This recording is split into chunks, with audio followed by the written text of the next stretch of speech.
విశాలమైన మహాసముద్రము, అందులో లెక్కలేని జలచరములు, దానిలో చిన్నవి పెద్దవి జీవరాశులున్నవి.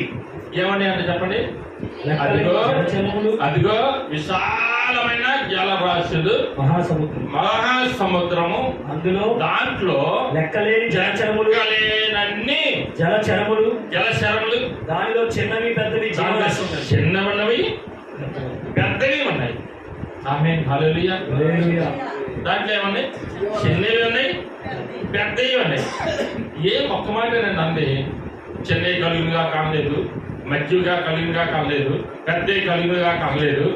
ఏమన్నాడంటే ఆ జలాలతోటి, ఆ సముద్రముతోటి ఏమన్నాడంటే ఒకే ఒక మాట వాడాడు. ఏమన్నాడంటే వాటి వాటి జాతి ప్రకారము జలములో సమృద్ధిగా పుట్టించును గాక అన్నాడు. చాలు. ఇక్కడ ఏమంటారంటే వాటి వాటి జాతి ప్రకారంగా జలములు సమృద్ధిగా పుట్టించును గాక అంటే ఒక్క మాటే. ఆ ఒక్క మాటకి ఎన్ని చేసిన దేవుడు అవకాశం ఇచ్చాడు చూడు. దానికి ఎంత సంతోషమో సముద్రానికి కదా. సముద్రానికి ఎంత సంతోషమో. ఆహా, నా జ్ఞానం అంతా బయట పెట్టాలనుకోండి. అసలు దేవుడే ఆశ్చర్యపోయేదానికి చేయాలనుకోండి. ఆమె హల్లెలూయా. మనం చేస్తున్నావా?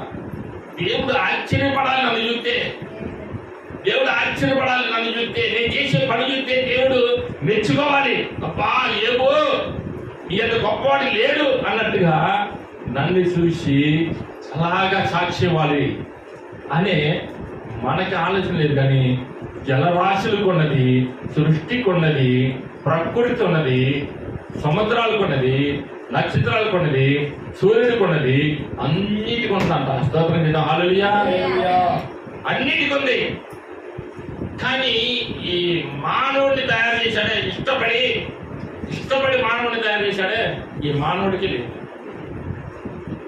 సముద్రం ఏమనుకుందంటే ఇదిగో జీవం కలిగిన ప్రతి దాన్ని నువ్వు కలిగించు అనే ఒక్క మాట వాడితేనే చిన్నది మొదలుకొని, సూక్ష్మజీవులు మొదలుకొని, పెద్ద పెద్ద త్రిమింగులాలు, అసలు 2 టన్నులు కూడా ఉంటాయి. అట్లా టన్నులు బరువు, పెద్ద టన్నులు బరువు ఉంటాయి.